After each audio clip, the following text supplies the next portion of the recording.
మీరు Google ads run చేస్తున్నారు. మీరు టార్గెట్ చేసిన లొకేషన్ నుండి కాకుండా అవుట్ సైడ్ లొకేషన్ నుంచి మీకు లీడ్స్ వస్తున్నాయి. ఆబ్వియస్‌గా దానివల్ల మీకు చాలా బడ్జెట్ అనేది వేస్ట్ అయిపోతుంది. సో ఈ ప్రాబ్లమ్‌ని సాల్వ్ చేయాలంటే మీరు చేయాల్సింది క్యాంపెయిన్ సెట్టింగ్స్‌లోకి వెళ్ళిన తర్వాత మీ లొకేషన్ ఆప్షన్స్ అని ఉంటుంది. ఓకేనా? ఇక్కడ కనిపిస్తుంది కదా! ఈ లొకేషన్ ఆప్షన్స్ లోపల ఫస్ట్ ఏదైతే రికమెండెడ్ ఆప్షన్ ఉందో దాన్ని డిసేబుల్ చేసి దాని కింద ఇంకొక ఆప్షన్ ఉంది కదా!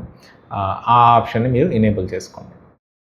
ఇక్కడ ఫస్ట్ ఆప్షన్ ఏం చెప్తుందంటే ఎవరైతే యూజర్ సెర్చ్ చేస్తున్నారో వాళ్ళు మీ లొకేషన్లో ఉన్నా, అంటే మీ టార్గెటెడ్ లొకేషన్లో ఉన్నా ఉండకపోయినా వాళ్ళకి జస్ట్ మీ లొకేషన్ మీద ఇంట్రెస్ట్ ఉంటే చాలు మీ యాడ్ అనేది చూపిస్తుంది. వేరేజ్ ఇక్కడ సెకండ్ ఆప్షన్ ఏంటంటే ఎగ్జాక్ట్లీ ఎవరైతే యూజర్ సెర్చ్ చేస్తున్నారో వాళ్ళు మీ టార్గెటెడ్ లొకేషన్లో ఉంటే మాత్రమే మీ యాడ్ అనేది చూపిస్తుంది. అందుకని చెప్పేసి ఆ ఆప్షన్ కాకుండా మీరు సెకండ్ ఆప్షన్ సెలెక్ట్ చేసుకుంటే మీ యొక్క లీడ్ క్వాలిటీ అనేది సిగ్నిఫికెంట్గా ఇంప్రూవ్ అవుతుంది. అండ్ మీకు వచ్చే లీడ్స్ కూడా మీ most of the leads local నుండి వస్తాయి అన్నట్టు. ఓకేనా? Thank you.